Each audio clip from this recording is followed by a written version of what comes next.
¿Sí? Ah, ok. Vale, listo. Bueno, entonces espérate, entonces yo me saco aquí y entonces vuelvo a meterme acá al tuyo. Listo, ya. Bueno, entonces vamos a hablar por último entonces del síndrome hemolítico urémico, del SHU, famoso SHU. Sigamos. Para este, pues también utilizamos dos guías, ¿cierto? Para la utilización de todo, del consenso, ¿cierto? Esa guía de Pediatric Nephrology del año 2019, siguiente. Y la otra que habla sobre el consenso para diagnóstico y manejo de esta específicamente habla del SHU atípico. Ahora vamos a clasificar, vamos a mirar qué es esto. Y esta es la más reciente que es del año 2020. Siguiente. Entonces vamos a empezar a definir qué es eso. Entonces un síndrome hemolítico urémico pues es una causa importante de lesión renal aguda grave en la infancia. Entonces SHU igual a riñón, en otras palabras. Entonces un daño renal temprano hay que descartar SHU. La gran mayoría se debe a infecciones por microorganismos y dentro de esos microorganismos, pues el Escherichia coli, aunque también está, pues, como su única, la Shigella, ¿cierto? La Salmonella, especies de neumococo, ¿cierto? Pues también puede producir daño, pero el que más se ha asociado es el Escherichia coli y que produce una toxina que se llama la toxina Shiga. ¿Qué es importante y por qué se ha visto? Y en nuestro país lamentablemente se ve porque se considera que eso tiene que ver mucho con los estándares de higiene, de atención médica y pues nosotros, usted sabe muy bien que somos un país que vamos en vía de desarrollo y pues por lo tanto pues lamentablemente todavía estamos dentro de nuestra franja de riesgos y aumento de incidencia en estos pacientes. Siguiente. Recuerden que la Escherichia coli, pues básicamente la manipulación de excretas. De hecho, la Escherichia coli tiene diferentes cepas, entre ellas las enterohemorrágicas y pues esta es una de ellas. ¿Cómo clasifico? Y eso es algo importante porque entonces vamos a mirar que incluso los pacientes que tienen una terapia específica es, por ejemplo, el SHU atípico, pero mire que hay diferentes tipos de SHU. Entonces yo puedo tener el SHU asociado a esa toxina Shiga, ¿cierto? Por el E. coli, por la Shigella, pues disentérica, por el Citrobacter, por el Campylobacter, puedo tener por neumococo, puede tener por otras infecciones, incluso influenza, VIH, citomegalovirus, Epstein-Barr, parvovirus, coxsackie, varicela, hepatitis, salmonela, bartonella, leptospira, malaria, dengue, riqueza. Entonces a veces uno siempre como que se mete en la cabeza, SHU igual a E. coli, SHU igual a toxina Shiga y entonces shigelosis y disentería. Pues no, esos son los más frecuentes, sí, pero mire que hay otro gran espectro de enfermedades que me puede causar también SHU. Y también hay alteraciones metabólicas, entonces alteración del metabolismo de la cobalamina, ¿cierto? Y pueden haber alteraciones genéticas, es decir, genes asociados a SHU. Entonces, como están aquí, entonces el CFH, el CF1, CFB. Entonces, mire que son muchísimos e incluso hay unos que llaman los anticuerpos de factor H. E incluso esta es la forma, el 50% de la población pediátrica puede incluso llegar a esta forma. O sea, son autoanticuerpos que van a alterar el factor H y hace que efectivamente haya toda esta cadena de daño a nivel vascular, a nivel y que generar trombos en estos pacientes. Y lo otro es efectivamente el daño que se puede ocasionar en el SHU atípico, ¿cierto? Que es este. Entonces, que es efectivamente el que se asocia a daño genético, o sea, mutaciones genéticas en unos genes que llaman los genes candidatos para esta patología, o que incluso hay unas células que ahí aparece la parte inmunológica, inmunogenética, que pueden alterar esta y aparecer pues este daño renal. Entonces, tenemos los atípicos y los otros, que entre los otros están infecciosos, ¿cierto? Y secundarios a. Siguiente. Ah, bueno, otra de las cosas, hay medicamentos y hay, por ejemplo, secundario a trasplantes, por ejemplo, de órganos sólidos o incluso trasplantes de células madres hematopoyéticas que también puede dar SHU. Entonces es importante como tenerlo en cuenta. Esta es una cadena rápida, sencilla, muy fácil de entender, ¿cierto? Lo más importante es efectivamente que hay una activación, ¿cierto? Una activación descontrolada, ¿cierto? Ese sistema del complemento, ¿cierto? Y lo cual produce pues una gran cascada de inflamación, hemólisis crónica, activación de plaquetas, agregación plaquetaria, activación de leucocitos y que conlleva lamentablemente a todo esto. Entonces, daño por estas cosas, incluyendo vasoconstricción, incluyendo daño endotelial y al final pues trombos y por tanto pues la muerte en estos pacientes. Siguiente.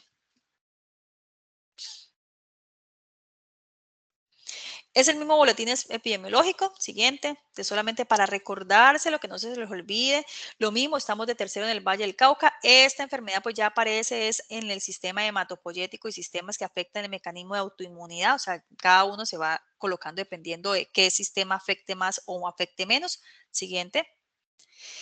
E igual que la enfermedad de Fabry, mire que tiene su propio numerito, síndrome hemolítico urémico atípico. Recuerden que es causa genética, autoanticuerpos, porque los otros son los típicos, que son por infecciones, ¿cierto? Y causas secundarias. Mire que aquí aparece que lo más importante es sospecharlo y yo puedo confirmarlo, claro, porque incluso el objetivo es poder yo decir cuándo sí, cuándo no es uno, entonces lo puedo confirmar genéticamente y la importancia de la relación por genética y nefrología, porque recuerden que el órgano target aquí es la lesión renal aguda, grave, progresiva y que puede llegar a una alta tasa de mortalidad. Siguiente. Entonces vamos a mirar, uno de los consensos, ¿cierto? Nos habla de una clasificación, entonces, porque van a ir viendo diapositivas que van a clasificar. Entonces, lo que siempre hacíamos, la clasificación de tipo grade, dependiendo de A, B, C, D, o el nivel, dependiendo de la recomendación. O sea, que si es una buena recomendación o si es una sugerencia y es opcional porque efectivamente está basado no tanto en evidencia científica, sino en opinión de expertos, casos clínicos, entonces por lo tanto pues ese nivel de confianza no es tanto como cuando yo efectivamente digo puedo aplicar esta información porque efectivamente hay documentos que lo apoyan. Siguiente. ¿Qué es lo más importante que ustedes sepan? Entonces la guía divide en diferentes aspectos, como en diferentes objetivos, target. Entonces en el diagnóstico es que un diagnóstico rápido y manejo oportuno del CHU son esenciales para limitar el daño renal irreversible. Eso no se les puede olvidar, porque recuerde que el órgano que más afecta, vuelvo, insisto, es el riñón. Entonces, ante eso, ¿qué recomienda? Entonces, pensemos en CHU. ¿Cuándo? Cuando yo tengo un paciente con una anemia hemolítica microangiopática. ¿Y qué significa eso? Que tengo una hemoglobina menos de 10, un hematocrito menos de 30%, tengo efectivamente esquistocitos, que son unas células rojas que están fragmentaditas, ¿cierto? Tengo una LDH aumentada, que eso me implica hemólisis, ¿cierto? O incluso una aptoglobina indetectable. También en qué pacientes, aquellos que tengan trombocitopenia. ¿A qué llamamos trombocitopenia en SHU? Menos de 150.000 recuentos de plaquetas. ¿Qué también podemos ver? A los pacientes que tienen una falla renal. Entonces, ustedes saben muy bien que hay diferentes sistemas de clasificación y pues aquí está el aquí y que efectivamente pues se utiliza incluyendo o asociado pues a ese aumento, ese incremento de la creatinina sérica por encima del 50% del nivel de base. Que es importante y tener en cuenta que hay que descartar. Recuerde que yo tengo que descartar con causas infecciosas, pero también tengo que descartarlo con enfermedades que son semejantes, son parecidas, como cuáles, la púrpura trombocitopénica, ¿cierto? Trombótica, que es esta aquí, TTP, lo puedo descartar con un SID, una coagulación intravascular diseminada, o sea que pero el paciente ya estaría pues séptico, tóxico, tengo que hacerle pues dímero D, fibrinógeno, o sea, se vería otra connotación del paciente, pero de todas formas yo tengo que descartar a un paciente cuando tenga estas patologías. Siguiente. Listo. Cuando hablamos de púrpura trombocitopénica, púrpura trombocitopénica trombótica, ¿cierto? Pues aquí lo más importante es que hay un déficit, ¿cierto? De una desintegrina que se llama el ADAMS 13. Entonces, el ADAMS 13 hoy en día incluso se mide. Entonces, yo puedo medir el ADAMS 13, ¿cierto? Para poder saber efectivamente si hay es el diagnóstico, pues como tal, para esta púrpura trombocitopénica trombótica. Entonces, es una desintegrina, es una proteína desintegrina metaloproteinasa que lo que hace es que esos multímetros del factor de von Willebrand coge y los parte, los rompe, o sea, eso es algo bueno. Cuando no hace eso, efectivamente no se hace ese proceso, esas cadenas ultra largas quedan, ¿cierto? Y esto lo que va a ser un daño endotelial, ¿cierto? Va a ser que haya adhesión de plaquetas, haya un depósito S3 y S5 y pues finalmente lleguen a un daño endotelial, a una inflamación y pues efectivamente vamos a tener pues todo el deceso en este paciente. ¿Qué podemos ver en esta enfermedad? Pues que la actividad enzimática de la ADAMS13 está disminuida, recuerde, es una deficiencia, menos del 10% de lo normalmente esperable, o la presencia de anticuerpos ADAMS13, que pueden ser las formas como yo puedo diagnosticar, teniendo en cuenta que tengo que tener, pues lo que dice aquí, trombocitopenia, pero por lo general una trombocitopenia grave y persistente, incluso menos de 30.000, y puede tener incluso un daño renal leve o nulo, o puede llegar a ser incluso grave, pero no es tan significativo como lo podemos ver incluso en un SHU atípico o en un SHU en general. Siguiente. Bueno, entonces, Aquí dice, entonces, ¿en qué pacientes ellos recomiendan el diagnóstico, cierto, de STEC? Entonces, ¿qué es STEC? Entonces, es efectivamente Shiga toxin, cierto, pues causada por Escherichia coli. Entonces, la formación de toxina Shiga por Escherichia coli. Entonces, efectivamente se debe, o sea, se considera que se debe confirmar como caso, cierto, de esta infección por este Shiga cuando yo detecto efectivamente, cierto, ya sea en genes o en materia fecal, cuando yo detecto libre esa toxina, ¿cierto? A través de cultivo, por ejemplo, o inmunoensayos, o cuando yo incluso hago niveles de anticuerpos IgM, ¿cierto? Específicos para ese lipospolisacárido que es el que me está convirtiendo y que me está ocasionando esa toxina. Y eso se puede hacer a través de ELISA, que es como, y el inmunoensayo, la inmunohemaglutinación, que son como los más frecuentes encontrados y fáciles incluso de hacer y que ya se ha incluso establecido y ya hay laboratorios que lo hacen fácilmente. Siguiente. Entonces, aquí nos habla como el algoritmo, ¿cierto? Como la propuesta. Entonces, primero, tenemos que sospechar en un SHU cuando hay una anemia, LDH elevado, o sea, cuando hay signos de hemólisis, ¿cierto? Plaquetas bajas y daño renal. Eso es como las 4 aspectos importantes: hemoglobina, LDH, plaquetas, daño renal. Entonces, yo digo, ¿será que es una púrpura trombocitopénica trombótica? Pues midámosle a Adams 13. ¿O será que es que secundaria sepsis, ACID, a malaria, a dengue? Entonces yo busco primero los diagnósticos diferenciales. Yo digo, no, por ahí no es ninguna de las dos. Sigo bajando el algoritmo. ¿Será que efectivamente es una toxina chiga y es un E. coli o es una shigella disentérica o es un campylobacter? Pues trato de buscar, ¿cierto? En el laboratorio, en sangre, en orina, en cultivo, inmunoensayos, ELISA, lo que veíamos anteriormente. No. Neumococo tampoco es. ¿Será que hay defecto en la parte de la cadena de la cobalamina? Y ahí miraríamos la homocisteína demasiado altísima. Entonces yo tomo y miro los niveles de homocisteína y para descartar. Y luego si yo ya empiezo a descartar y las causas secundarias, yo digo, no, no es nada de esto y me quedo con el SHU atípico. ¿Listo? ¿Qué hay que mirar? Historia familiar, enfermedad recurrente, insidiosa, que no responde bien, eso nos debe hacer pensar.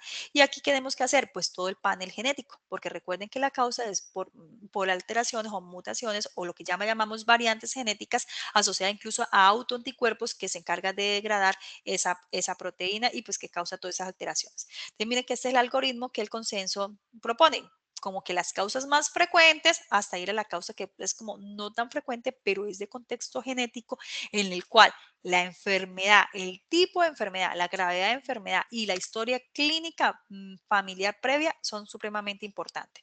Siguiente. Entonces, aquí vemos cuáles son los factores de riesgos de ocurrencia de SHU. Entonces, en niños menores de 5 años que tengan más de 3 días de diarrea, pero sobre todo que sea una diarrea tipo disentérico, o sea, con sangre y que tenga una leucocitosis. ¿En quiénes entonces sospechar antecedentes de diarrea sanguinolenta? O si de pronto, pues en esa zona, ¿cierto? En algunas comunidades donde hay esos brotes, ¿cierto? De estas infecciones.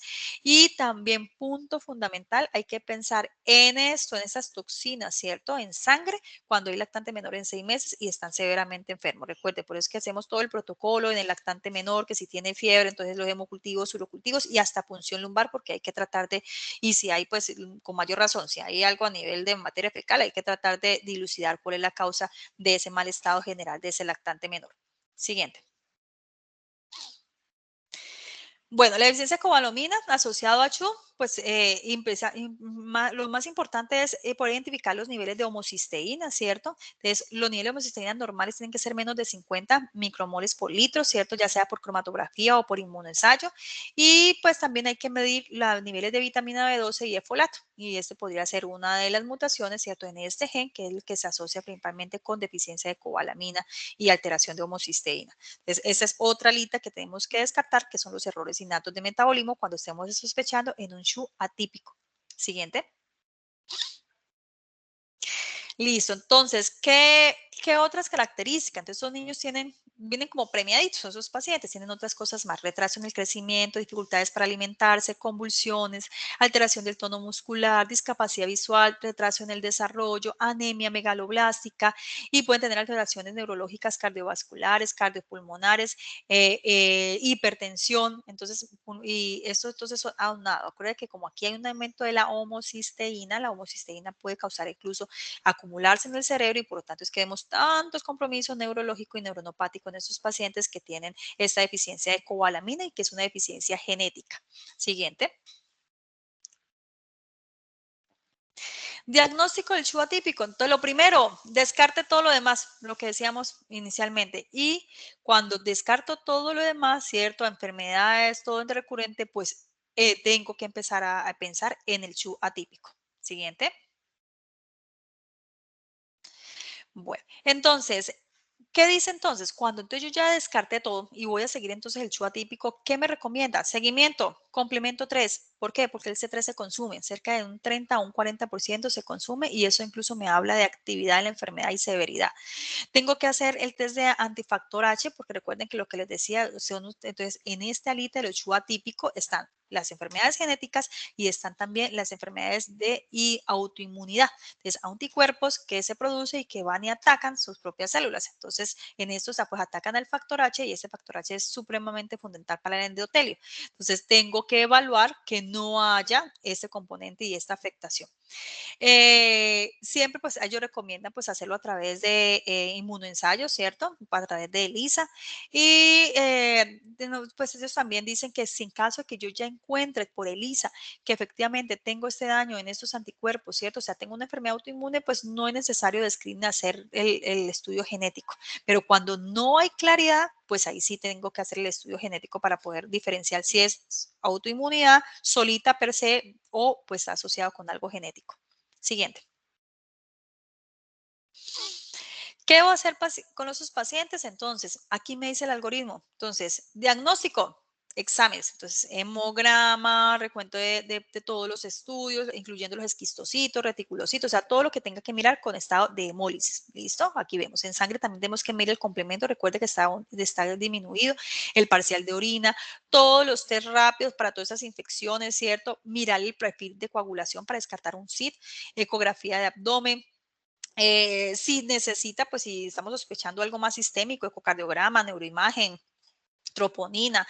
Esencial descartar todas las infecciones, descartar de la púrpura trombocitómica trombótica, que es como uno de los principales diagnósticos diferenciales, ¿cierto? Y en pacientes pues, muy exclusivos y que yo diga, no, es que yo creo que la causa es infecciosa, pues hacer estudios mucho más fehacientes y mucho más completos hacia esa causa infecciosa hasta tratar de dilucidarla. Siguiente. Entonces, ¿aquí qué dice? Que recomiendan que la biopsia renal puede ser considerada en pacientes con un diagnóstico incierto de SHU, pero recuerden que de una otra forma uno siempre deja como estos procedimientos tan cruentos, tan agresivos, como de último, pero sobre todo incluso yo dice, mire, no satisfechos con la respuesta clínica, o sea, no hay mejoría, necesita incluso ayudar para el pronóstico, ¿cierto? Y distinguir entre las causas de esa disfunción, incluyendo pues SHU y recurrente. O sea, que mire que sí se puede uno apoyar, pero siempre dejarlo como última opción cuando todo ese algoritmo diagnóstico que veíamos, pues efectivamente no nos ayuda a esclarecer exactamente qué es lo que tiene nuestro paciente. Siguiente. Siguiente.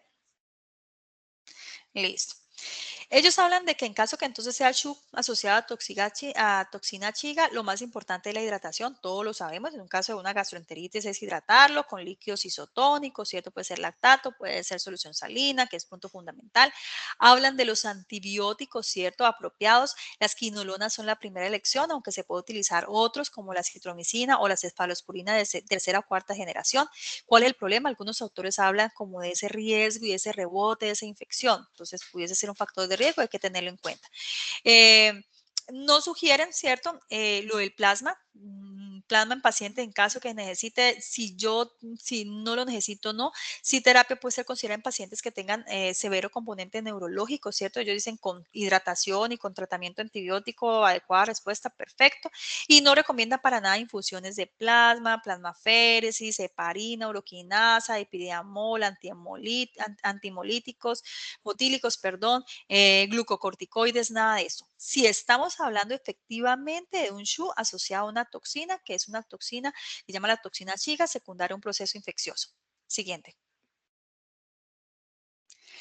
Contrario, ¿cierto?, al manejo del SHU atípico sin anticuerpos, porque acuerde que incluso estamos bajando, pues no tiene, si tiene. Entonces, si no tiene, no tiene una infección, listo, sigamos buscando más. Entonces, vamos a mirar el estadio de anticuerpos, porque recuerde que si tengo anticuerpos, pues imagínense, la respuesta no va a ser la misma.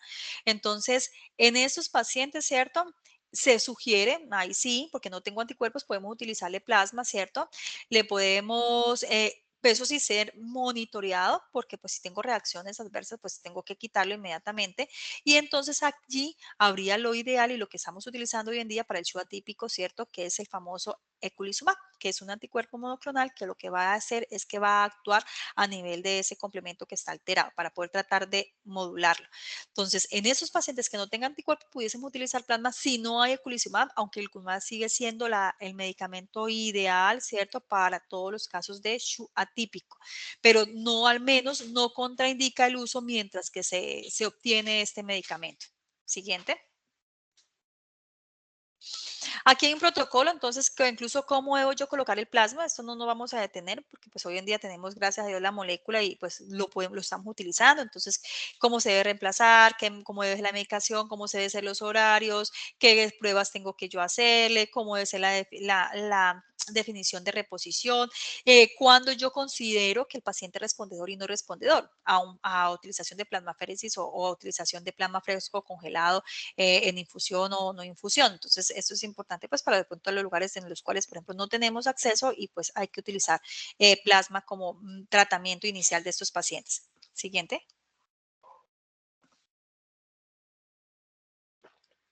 Y el eculizumab, entonces, ¿qué hace? Efectivamente es un anticuerpo monoclonal, ¿cierto?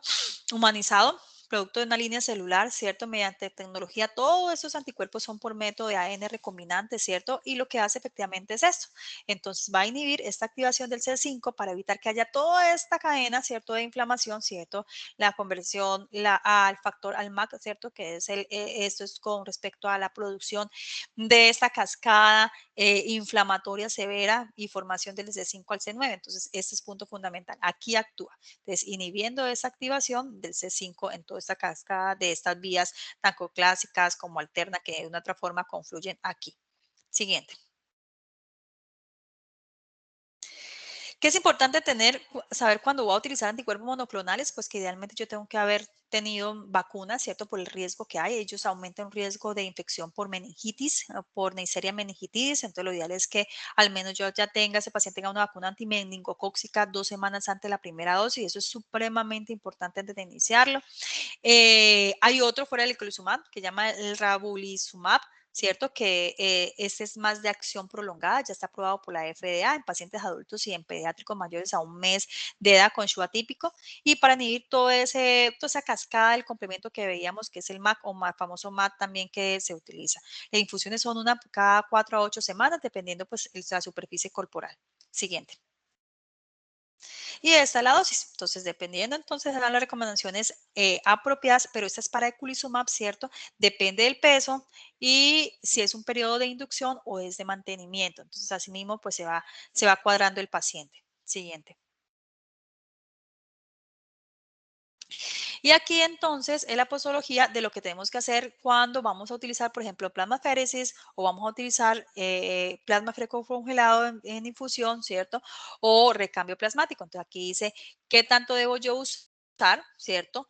Y también si lo voy a concomitar con el eculizumab, que es el nombre de Soliris, así se llama el nombre comercial. Entonces, pero ellos colocan aquí como Soliris, entonces dice qué tanto, cómo debe ser esa mezcla de uno con otro y cómo deben ser las pautas de dosis adicionales si voy a utilizar los dos tratamientos, sobre todo en esos pacientes que son refractarios, que no me está mejorando, que yo no veo mejoría clínica y que sobre todo yo ya tengo confirmado que efectivamente es un CHO atípico porque tiene un estudio genético o porque tiene efectivamente esos autoanticuerpos que están dañando ese factor H que es fundamental para la parte del endotelio. Siguiente. Cuando hay ese hecho atípico debido a un anticuerpo, o sea, ya está complicada la situación, ¿cierto? Porque ya sí tengo otros anticuerpos, pues yo puedo hacer, la guía recomienda lo que les decía inicialmente, yo ya recomienda, entonces usemos conjunto, porque tenemos que como que unar esfuerzos, entonces podemos hacer uso de palma fresco congelado, reemplace de líquido, ¿cierto? E incluso podemos hablar en tratamiento de inmunosupresor para estos pacientes, porque recuerde que es una anticuerpo, una respuesta inmunológica. Eso sí, tiene alguna infección, pues no, yo lo puedo inmunosuprimir y tengo que estar completamente seguro o segura de que efectivamente sí tiene un SHU atípico, o sea, si la causa es molecular, si la causa es genética, si la causa es autoinmune y que no vaya a ser incluso una causa infecciosa porque estaría yo haciéndole más daño a mi paciente. Efectivamente, ellos que buscan, pues efectivamente una respuesta, ¿cierto? Y aquí habla, pues efectivamente, cada cuánto yo tengo que darle el eculizumab y la importancia de una otra forma, ver remisión, o sea, ver mejoría en ese paciente y hablan de un espectro entre 7 a 10 días.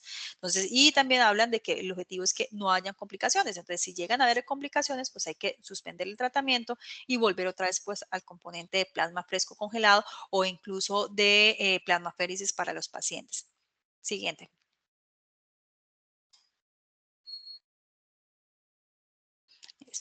Y entonces este es otro algoritmo. Los consensos le encanta hacer como algoritmos, pero bueno, a veces son muy fáciles porque para no leer tanto, entonces uno va al algoritmo, entonces efectivamente te dice, si es un CHU atípico, entonces empiece con recambio de plasma. Vaya mientras que llega el resultado del examen, efectivamente, sí, está elevado los anticuerpos, listo, no hay problema. Entonces continuemos plasma por 5 o 7 días, miremos a ver cómo está la respuesta. Si no hay respuesta y hay un defecto del complemento, entonces miremos a ver si utilizamos esteroides, a ver cómo nos va. Efectivamente hay una respuesta hematológica, ¿cierto? O no hay respuesta, antes por el contrario está refractario, entonces me dice qué hacer, entonces yo puedo ya pasarme a una ciclofosfamida, entonces para ir bajando, ¿cierto? El nivel de requerimiento, o puedo seguirme con una plasmaféresis. ¿Qué tengo que mirar? ¿Cómo está el riñón? Porque recuerde que hay dos aspectos importantes en este hecho atípico, la parte hematológica y la parte renal. ¿Cómo está el renal? Efectivamente, ¿cierto? Ese daño renal no está tan elevado porque está en un estadio 1 a 3, entonces puedo seguir prednisolona, micofenolato, ¿cierto?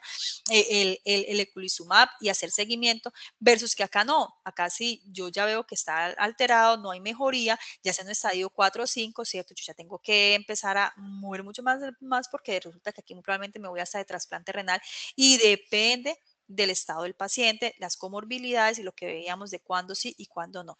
Y lógico que depende del estudio genético, porque el estudio genético también de una otra forma me va a decir qué tan grave es esa variante genética y qué tanta, a veces incluso le puede ayudar a uno sobre el de la farmacogenómica, que es mirar qué tratamiento le puede servir y no le puede servir para ciertos tipos de variantes asociadas a genes. O sea que eso es algo interesante y la genética cada vez nos está aportando más. Y por eso la tendencia es no solamente quedarnos en estudios bioquímicos, sino genéticos para estar desde la correlación y el posible seguimiento de ese paciente. Siguiente. Seguir las recomendaciones con respecto al seguimiento de la aquí, ¿cierto? Con respecto a litio electrolíticos, evitar medicamentos nefrotóxicos, nada de radio de medicamentos de contraste, la diálisis oportuna en caso de que se requiera, recordar que las plaquetas, evitar estar transfundiendo plaquetas, a no ser que sea algo necesario, y para ellos hablan menos de 10,000, o si necesito, por ejemplo, colocar un catéter vascular, transfusión de sangre, ¿cierto? De glóbulos rojos y la hemoglobina está a menos de 6 o hay una estabilidad hemodinámica y todo lo que decimos con respecto a la parte de la afectación renal. Siguiente. Complicaciones que podemos tener: hipertensión maligna, convulsiones, infarto mesentérico, estenosis, perforación, pancreatitis, miocardiopatía. Esos pacientes, lógico, van a requerir seguimiento, ¿cierto? En todos estos órganos y sobre todo, que lo más importante, siempre, siempre con cada visita, educarlos de los riesgos, reconocimiento de recaídas y complicaciones a temprana etapa. O sea, que ellos sepan qué es normal y qué sería lo anormal si llegase a presentar estando en este proceso médico. Siguiente. Y listo, este es otro algoritmo que ellos hablan, entonces ellos dicen, si tengo efectivamente trombocitopenia o tengo anemia hemolítica microangiopática dada por estos parámetros, tengo daño renal o tengo daño extrarrenal, piense rápidamente en qué puedo hacer. Una respuesta a una toxina Shiga o pueda tener yo una alteración, ¿cierto? En esa proteína que es la AMS13. Si sí tengo una alteración en la proteína AMS13, es una púrpura trombótica trombocitopénica. Y si tengo entonces una toxina Shiga, pues efectivamente pues tengo una infección, ¿cierto? Asociada.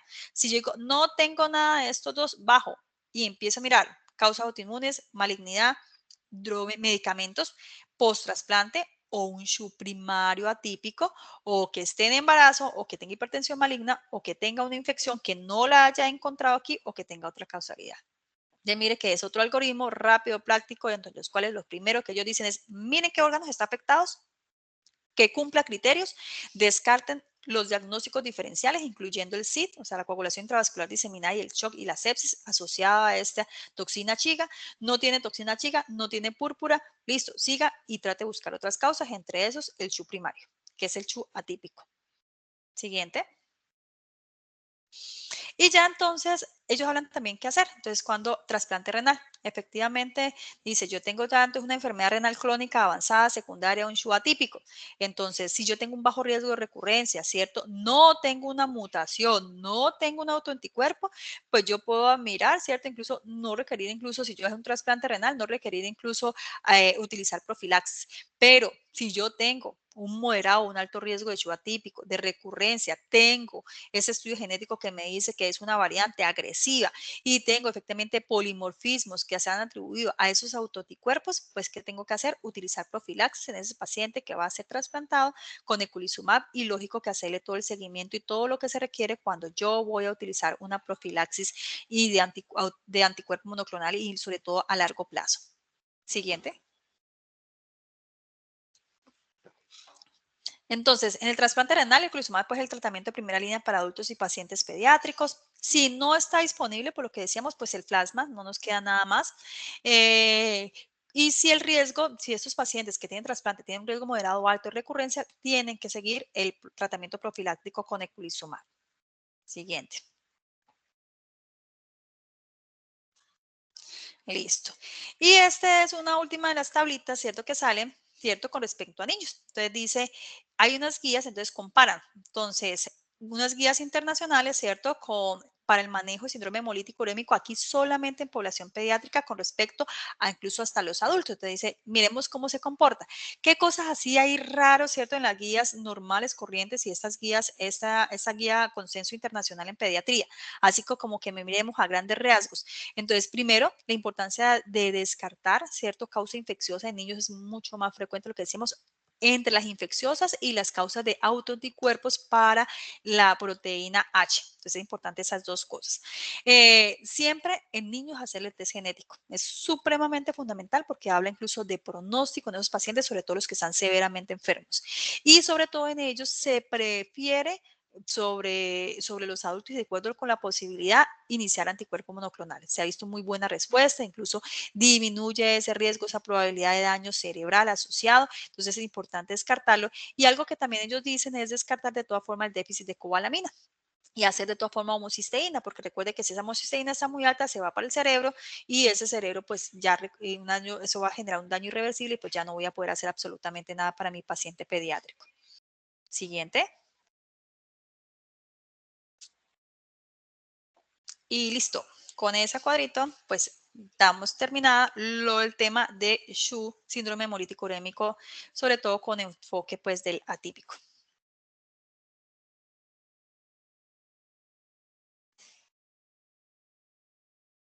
No sé si tengan preguntas, dudas, comentarios. Claro está que ya estamos a la hora del almuerzo. Yo creo que más de uno ya quiere almorzar, pero de todas formas, si gustan y como esto va a quedar pues grabadito, si llegan a tener alguna duda lo pueden mandar y me lo mandan a mí. Con mucho gusto yo les respondo. Claro que sí. Entonces,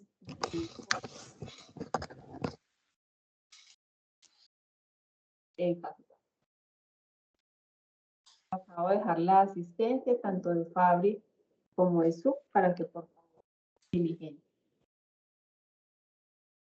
Pero muchísimas gracias. Bueno, no, Adriana, muchas gracias a ti. Ya sabes que acá siempre a la orden, cualquier cosa que necesiten, con mucho gusto pueden contar conmigo. Bueno, yo tengo una pregunta que me ocurría mucho con los pacientes de Fabry cuando yo estaba en sala, y Ajá, era que ellos solían decir que a veces como que se cansan de aplicación del medicamento y que ya estaban curados. Entonces era un proceso decirles que vuelvan a aplicarse el medicamento. ajá, exacto. Entonces, eso es lo que le pasa a todos los pacientes cuando, pues cuando lamentablemente, ¿cierto? Uno en el proceso de duelo, ¿cierto? Por la enfermedad eso genera un duelo. Uno decir, usted no es sano, sino que usted es enfermo, se genera un duelo y a veces incluso lo primero es la negación, ¿no? Y entonces empieza a ver ese, dentro del proceso de negación, luego sigue la aceptación, ¿cierto? Y a veces algunos vuelven y revierten. Entonces, en la aceptación, pues el paciente se toma el medicamento y sigue juicioso lo que dice el médico y efectivamente pues el medicamento empieza a surgir sus efectos, porque es que uno busca eso. Si yo implemento un tratamiento oral, endovenoso o lo que sea, yo quiero que haya una respuesta y que el paciente mejore la calidad de vida y que yo vea, ¿cierto? A través de los signos como tal, que yo vea mejoría. Entonces el paciente empieza y se empieza a sentir bien. Dice, ¿yo para qué? Yo creo que estoy confundido, está confundido. ¿Yo para qué voy a utilizar ese tratamiento si yo me siento bien? Entonces vuelve otra vez a hacer el proceso de negación. Entonces cuando hay esos duelos y que no están bien resueltos, por eso la importancia del manejo transdisciplinario. Tiene que haber una psicóloga, una trabajadora social, una familia que también lo apoye, porque es que esto es una enfermedad de por vida, lamentablemente. Esto es algo genético en la sangre. Yo les digo a ellos, miren, en el ADN, en las células, usted lo lleva, lamentablemente. Para poder quitarlo, no va a servir ni una pasta, ni las inyecciones que le están colocando, porque es que esas inyecciones no son curativas. Esas inyecciones y lo que se está colocando es para evitar que haga daño. Es como decir, su cuerpo no produce algo, entonces yo se la voy a dar cada 8 días, lo que su cuerpo no está produciendo. Y usted se siente bien, ¿por qué? Porque yo se lo estoy dando cada 8 días. El día que yo se lo deje dar, pues su cuerpo va a empezar a acumular esas sustancias que no puede degradar porque no tiene ese medicamento y vuelve y otra vez decae. Y cuando decae, no estamos haciendo nada. O sea, el efecto se ve en el momento que se aplica. Se deja aplicar y ¡pum! Vuelve y hace bico y valles. Por eso incluso una de las contraindicaciones, o mejor dicho, las indicaciones de cese de tratamiento es que no haya adherencia. Entonces, y esa no adherencia pues se puede interpretar como que la parte psicológica, psiquiátrica y emocional. Entonces hay que tener un muy buen apoyo porque no solamente el médico lo puede lograr. O sea, esto es un conjunto de personas, de especialistas y la parte psicoemocional. El ser humano no solamente la parte biológica, biopsicosocial. Entonces, la parte psicológica social son incluso 2 alas de 3. Entonces, si no tenemos ese apoyo, no lo vamos a lograr. Y es concientizarnos. Es una enfermedad crónica, progresiva, lamentablemente, y no lo vamos a revertir. Por ahora no hay una terapia definitiva. Que están estudiando terapia génica y el día que haya esa terapia génica, una maravilla. A todos los pacientes, venga para acá y yo le coloco terapia génica y vamos a cortar ese gen y vamos a hacer el empalme del gen nuevo y ese es como lo ideal. Todos estamos esperando eso, pero hasta ahora no hay ninguna terapia génica aprobada 100% y con una tasa de eficacia, porque por ahí ya salió, pues ya salió por ahí una, no voy a decir cuál, muy cuestionada, mejor dicho, con FDA aprobada, pero muy cuestionada porque los estudios no fueron tan buenos y se aceptaron a pesar de que no fueron estudios muy buenos, con unos buenos resultados. Entonces, todavía falta, todavía estamos en eso. Doctora, muchísimas gracias a todos. Muchas gracias. Bueno, Una feliz bueno, tarde. bueno, gracias Ariana, igualmente a ti, cuídate mucho.